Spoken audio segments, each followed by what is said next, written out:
Nos encontramos hoy con el economista Daniel Suchar y vamos a hablar del entorno económico del país, cómo ha venido evolucionando las buenas noticias con las que cerramos e iniciamos este año y qué se espera para este año económico y los retos del país. Don Daniel, muchísimas gracias por estar aquí con nosotros. Sin duda alguna, cerramos con buenas notas de parte de las calificadoras. El país ha venido dando buenos mensajes en torno al manejo de la deuda del Estado y eso nos pone en una noticia positiva frente al mundo. Por otro lado, tenemos buenos índices de desarrollo del PIB que va creciendo y el país está siendo un foco de atracción de la inversión internacional. Pero tenemos otros retos también, el tipo de cambio, tenemos el tema de la inflación, que los precios siguen golpeando a los costarricenses, hay una preocupación real a la hora de ir a cada semana a comprar el súper y sienten que los precios no le ayudan. Entonces, vamos a empezar por partes. ¿Cómo cerramos este año? ¿Cómo empezamos? ¿Cuáles son las buenas noticias que nos pueden ayudar a todos los costarricenses? Bueno, primero, antes que nada, muchísimas gracias, Gaby, por la invitación y, por supuesto, para todos los que están conectándose a esta hora a ver esta entrevista. Y, bueno, sumado, porque voy a sumar a lo que acabas de mencionar, que hiciste un resumen prácticamente qué es lo que está realmente sucediendo a nivel macroeconómico. Costa Rica viene creciendo, digamos, de una buena manera en los últimos 3 años. Vamos a olvidarnos un poco del año 2020, vamos a hablar del 21, 22, que hicieron rebotes importantes, y en el 23 cerró con un 5,1%, que para un país como Costa Rica, o un país en cualquiera, después de un 3%, la verdad que son banderas bastante buenas. Así que 5,1, la verdad que muy bien. Y lo importante es que todos los sectores de la economía, los 8 sectores productivos más importantes que se vigilan desde el punto de vista del Banco Central, todos crecen y crecieron en 2023. Y eso hace de que Costa Rica sea un país que esté a la vanguardia de Latinoamérica, porque detrás de República Dominicana y de Panamá, que fueron los dos que crecieron, digamos, más a nivel de Producto Interno Bruto, y nosotros somos los terceros. O sea, a ver, eso no es cualquiera. Y estamos hablando de Latinoamérica, porque si me voy para Sudamérica, quitando el espejismo de Venezuela, que tiene un anclaje de petróleo, que creció 4,5, la verdad que al final Costa Rica está muy bien posicionada.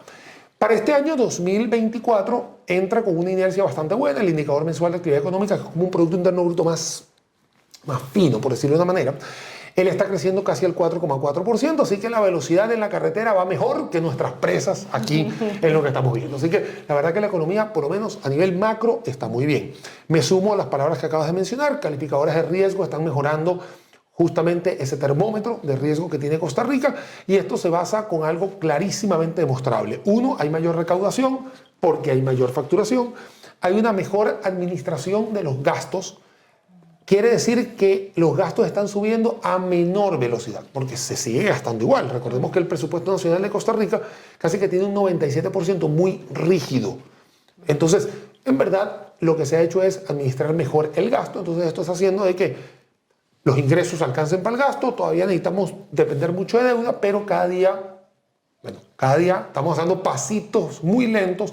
Dependemos de una deuda en menor proporción. Antes dependíamos casi un 65-68% de nuestro Producto Interno Bruto era deuda en el tema del termómetro. Hoy lo tenemos en un 61,5%, que fueron los últimos números que acabamos de obtener. Así que a nivel macro, definitivamente, Costa Rica se está llevando un buen kickoff, una patada inicial muy buena, y que para 2024 el Banco Central de Costa Rica está evidenciando 4% de crecimiento, que por encima del 3% me parece bastante bien. Para el año que viene 3,9%, pero bueno, 2025 todavía queda tiempo para eso. Todos los sectores de la economía van a estar creciendo, desde el más lento, que es la agricultura, en un 2%, hasta hoteles y restaurantes en un 9,8%, si no me equivoco. Aquí estoy hablando un poco más de lo que estuve presentando hace unos días atrás en conferencias. Pero dentro de todo eso tenemos 3 segmentos que están bastante bien, a mi parecer. Hoteles y restaurantes, que tiene que ver con turismo, pero que puede estar como pendiente un hilo muy delgado con tema de tipo de cambio, que ya voy a entrar a eso. El tema de la construcción está apalancado en construcción pública, y bueno, las presas son ahí, están a la postre de todos nosotros, pero bueno, por lo menos podemos decir que son presas por culpa de una construcción que nos va a beneficiar a mediano plazo. O sea, también debemos ser sinceros de que esto nos va a beneficiar.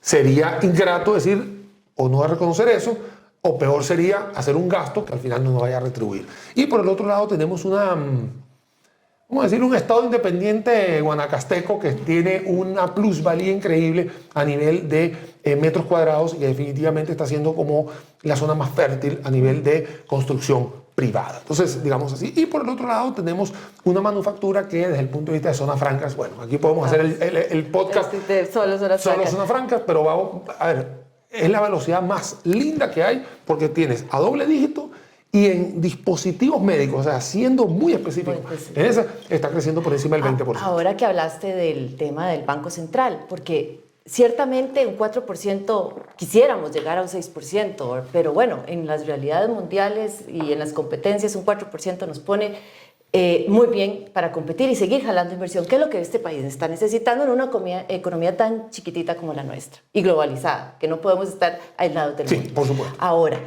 teniendo en cuenta nuestra dependencia con el mundo, el tipo de cambio, la política del Banco Central, en esa macroeconomía que estamos hablando, si lo analizamos, un dólar muy bajo afecta al sector turismo que acabas de hablar, que es un dinamizador de la economía, afecta al sector constructivo definitivamente, afecta al sector agrícola exportador y afecta a zonas francas, que la mayoría de las personas que trabajan en zonas francas, y esa es la bendición de ese modelo, tiene sueldos muy por encima del resto y con unas ventajas comparativas, pero es en dólares. Entonces, ¿cómo hacemos? Y sobre todo poniendo en cuenta que ya estamos jugando en las grandes ligas con la OCDE. Entonces, somos, según la OCDE, de los países más desiguales y con los salarios más diferenciados. Nos acaban de sacar un dato. El dato fue hace unas horas atrás. Exacto. Y nos dicen que el tipo de cambio van a seguir manteniendo, nos dice el presidente del Banco Central. ¿Cómo hacemos para equilibrar esos contrapesos para que la economía pueda seguir creciendo, el gobierno no haga una distorsión dentro de lo que tiene que dinamizarse, pueda seguir con su buen manejo de la deuda y nosotros poder seguir creando riqueza? Pues acá, Gaby, tú acabas de decir la respuesta entre líneas. ¿Cómo hacer para que la economía se dinamice? Me voy a agarrar de ahí, porque hay muchas personas que están haciendo involuntariamente un encajonamiento turismo, sector exportador y construcción. ¿Y por qué digo involuntariamente? Porque no son estos tres los únicos que se van a echar a perder. Es que la construcción, el sector agrícola, me voy a dejar zona franca en segundo punto. Estos dos tienen, digamos, el tema exportador y turismo, perdón, están en zonas vulnerables, o sea, están en zonas donde el desempleo es mayor que la gran área metropolitana. Entonces, ¿qué le pasa a un peón agrícola o qué le pasa a un muchacho que trabaja en el front desk de un hotel, o front desk de la recepción?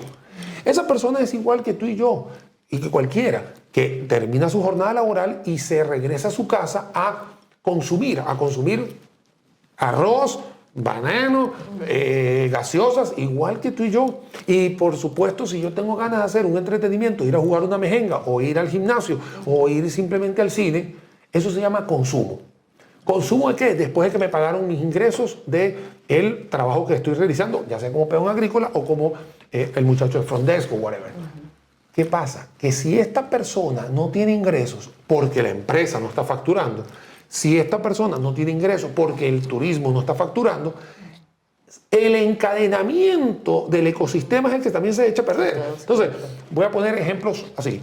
Siquirres, Pital, Nosara. O sea, te acabo de poner 3 lugares. Agrícola y construcción, claramente. ¿Qué pasaría? El de la pulpería, el mini super, la barbería, la peluquería, el spa, la mejenga de barrio. Y no hay. No hay, ni siquiera para jugar y después tomarse un isotónico. No hay. Entonces, ahí es donde nosotros tenemos que entender de que la política cambiaria, que viene respondiendo a una política monetaria bastante restrictiva. ¿Por qué? Porque las tasas de interés están muy altas, que sí, definitivamente somos campeones en inflación, hemos bajado el indicador de inflación, que es canasta básica de 289 bienes y servicios, que no es lo mismo el arroz al 80% de grano entero que el sushi que uno se come en un restaurante.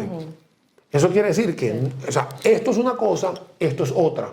Entonces, a veces podemos decir, y no, a veces no, es verdad, de los 5 quintiles que hay en la población costarricense, 4 no consumen la canasta básica al 100%. Usualmente es el quintil más bajo que debería estar teniendo todos completos.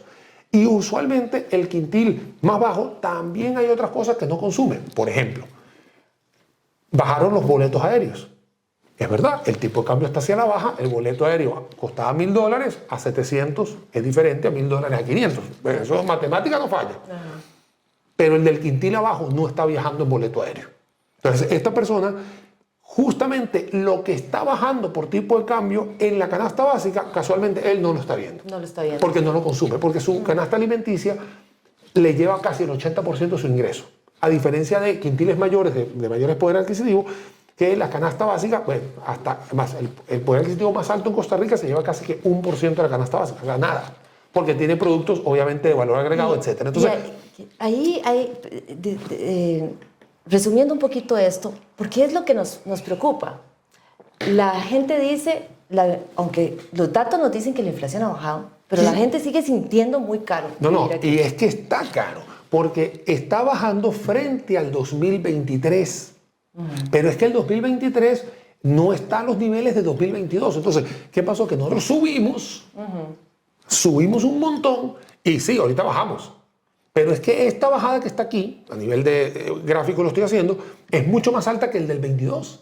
Claro. O sea, entonces seguimos estando altos. Sí, entonces, es como si yo subiera a Irazú y de repente baje 100 metros de Irazú. Sí, yo bajé, pero igual sigo teniendo frío, me falta el oxígeno, igual estoy... O sea, es un tema de dónde estás en absoluto. Exacto, ¿y cómo equilibramos finalmente? Porque las tasas altas siguen golpeando. Y es que acá, bueno... La baja del tipo de cambio sigue golpeando y la inflación sigue golpeando. Entonces, mi percepción es que todavía no hemos logrado el Banco Central ajustar esas 3 válvulas para que la gente que pueda tener un poquito de libertad económica, de aire para poder consumir y tener mejor calidad de vida. Pues Gaby, aquí te voy a dar recetas que me encantaría como analista llevarlas a la brevedad posible, pero obviamente aquí hay que dejar incluso que el pato nade, porque a ver qué pasan las cosas. 1, el tema del tipo de cambio tiene una base en la tasa de política monetaria que la decide la Junta Directiva del Banco Central. La Junta Directiva del Banco Central son 7 personas que todos conocemos a Roger Madrigal, que es el presidente, pero los otros 6 también se sientan en una mesa y tienen que tomar la decisión. Entonces, la tasa de política monetaria hoy está muy alta. Y ha empujado las tasas de interés, etcétera, etcétera. Agarra a la gente los dólares, los pone a colones. El colón está espectacularmente bello a nivel de tasas de interés. Entonces la gente trae los colones. Estamos inundados de colones. Unas reservas internacionales, bueno, que hemos crecido casi un 70%, misma fecha al año pasado. Entonces acá es como... ¿Vos te acordás? Es que nosotros somos un poquito más viejos, pero... Segunda juventud. Sí, pero aquí te acordás de la bóveda de Rico McPato. Bueno, claro. Eso era mi comiquita, ¿por qué no? Bueno, exacto. Justamente lo que tenemos nosotros en las reservas internacionales. Una bóveda llena de dinero en dólares, pero que no lo puedes usar todos los días porque como no es un dólar productivo, sino que es un dólar que vino a nivel financiero, se puede ir mañana. Entonces, eso es el tema. Ahora, ¿qué se puede hacer con el tema de los productos de la canasta básica? Porque el tipo de cambio está claro, pero el Banco Central no tiene absolutamente nada que ver con el costo de los fertilizantes, de los agroquímicos, que puede estar el tipo de cambio, pero también hay impuestos indirectos, el impuesto al consumo. Bueno, aquí en Costa Rica tenemos 105 impuestos, de los cuales 4 recaudan el 80%. Los otros 101, bueno, aquí hay un montón de cosas, timbres, etcétera. Es más, aquí hay impuestos que cuestan más recaudarlo que lo que recaudan. Entonces, es ahí donde nosotros tenemos que decir, ok, ¿por qué la estructura de muchos productos de consumo básico tienen dentro de su estructura, valga la redundancia, tanto costo asociado que no es productivo? O sea, que no es por la importación del producto o por la producción del producto, sino... Entonces ahí es donde tiene que venir el Ministerio de Economía, Industria y Comercio, conjuntamente con planificación, a decir qué es lo que se necesita. No vamos a tapar el sol con un dedo, se han quitado 140 cuellos de botella. Me parece que eso hay que aplaudirlo y lo hemos hecho muchos de que eso, pero claro, son tantos los que hay que pareciera que 140 no significan mucho. Por supuesto que significan bastante, pero todavía seguimos teniendo medicamentos, por ejemplo, que siguen estando muchísimo más altos a lo que podrían conseguir en Panamá, que es prácticamente una economía par a par, ¿no? nosotros somos 1 millón de personas más que Panamá, pero tienes medicamentos en Panamá mucho más baratos que lo que tienes aquí. Y estábamos hablando de medicamentos tradicional y normal, OTC. O sea, no estamos hablando del psicotrópico específico. Entonces, eso es otra arista que también tiene que trabajar mucho. Y por supuesto, Costa Rica tiene una debilidad que la hemos venido detectando hace muchísimo tiempo, y es que el financiamiento a sectores productivos estacionales es complicadísimo. O sea, Así es. yo vendo tazas, entonces yo tengo más probabilidad de tener un crédito porque puedo demostrar que a lo largo de un año tengo estabilidad vendiendo tazas que la persona que está haciendo en el área del café, que la zafra del café es de octubre a febrero, punto. Y el resto del año es sembrando y esperar a que venga octubre otra vez. Entonces, definitivamente ese nivel de estacionalidad, al igual que el turismo, aquí en turismo hay 3 ventanas claramente definidas. Diciembre, Semana Santa y, por supuesto, julio. Claro. No, hay momentos en que es temporada baja. Entonces, pedir ese préstamo es complicado. Claro, y el tema es que podríamos perder todo lo que hemos avanzado, porque sin duda alguna los datos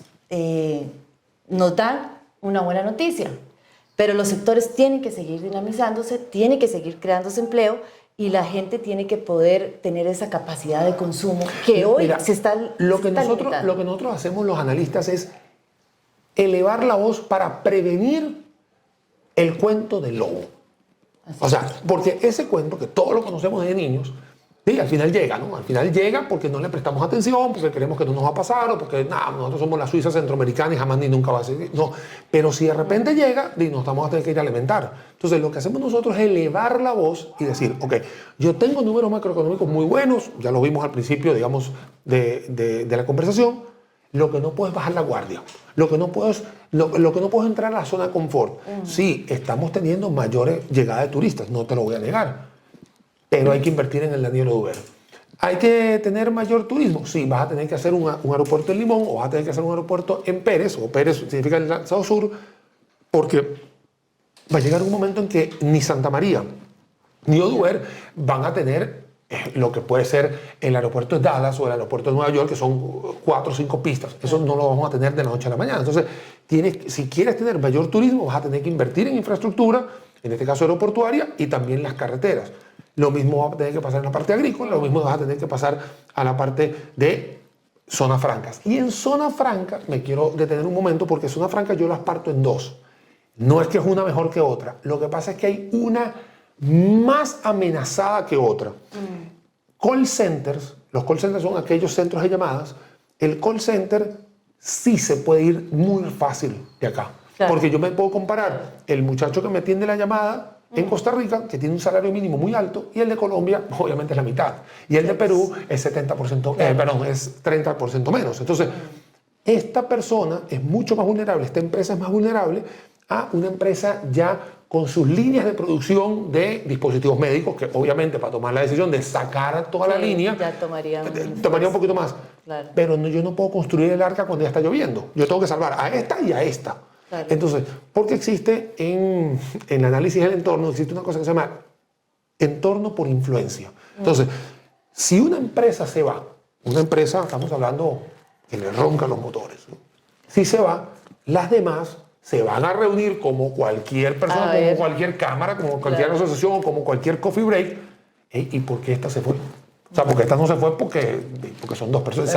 Entonces podría haber un efecto de contagio, ¿no? Esta influencia, pero de un contagio ya de estar engripados. Entonces, lo que debemos nosotros es cuidar lo que tenemos y justamente elevar estas voces, decir, hey, Banco Central, hey, MEIC, hacer esto. Y por supuesto Hacienda, que esto lo quiero dejar acá en esta entrevista lo más potable posible, es alejarse de hablar de impuestos.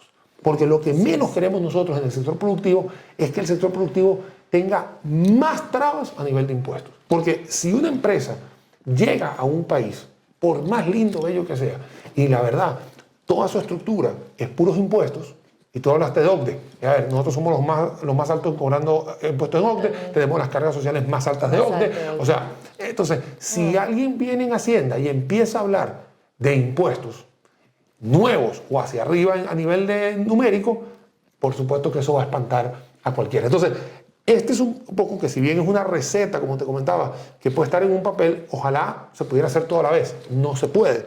pero sí creo que hay una gran cantidad de aportes importantes de muchos analistas financieros o económicos que estamos elevando estas voces para demostrarle a los dirigentes del país que hoy les toca esa tarea, porque en el 26 le tocarán a otro y en el 30 le tocarán a otro. Entonces, los que están hoy, señores, tomen en consideración este tipo de conversaciones para tomar nota y decir, ok, déjame ver qué puede pasar por asamblea, ya sea a nivel de leyes, etcétera, o que sí tengo yo la facultad de poder ajustar aquí las velas del barco para hacerlo yo y no tener que pedirle permiso a un pie para mover el otro. Entonces, es ahí donde yo creo que Costa Rica sí tiene con qué.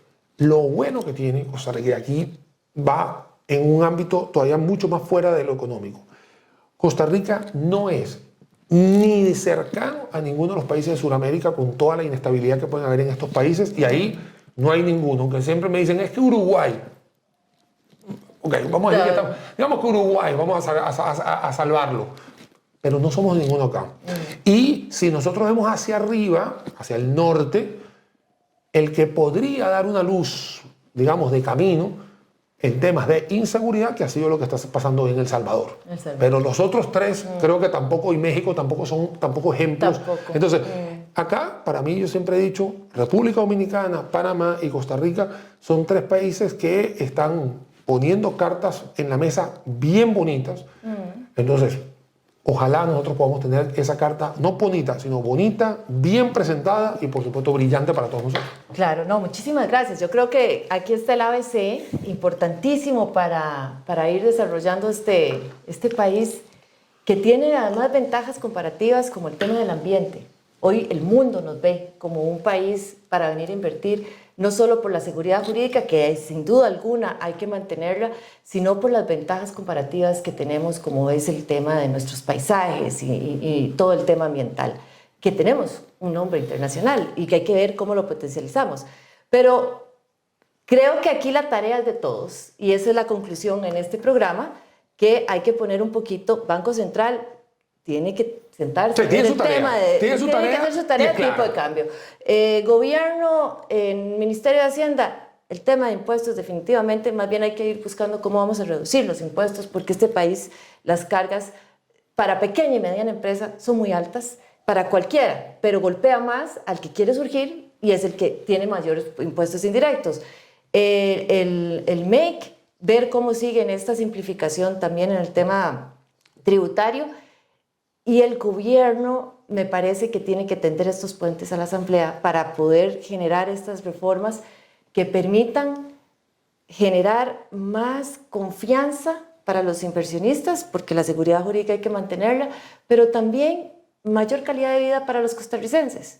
Que podamos efectivamente ir al súper y llegar a comprar sin saber sin sentir que nos están prácticamente nuestros salarios se están yendo ahí, que las tasas de interés efectivamente puedan bajar, porque es algo dinamizador también de la economía a nivel de consumo, y que podamos vivir en un país con mejor calidad de vida.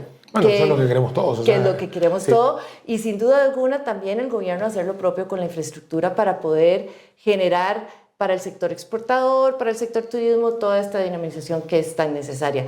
Pero bueno, esperaremos. Aquí están planteadas las hojas de ruta y muchísimas gracias por acompañarnos y esperaremos que cada uno desde su trinchera pueda ir haciendo lo mejor por este país. Muchísimas gracias. Muchas gracias.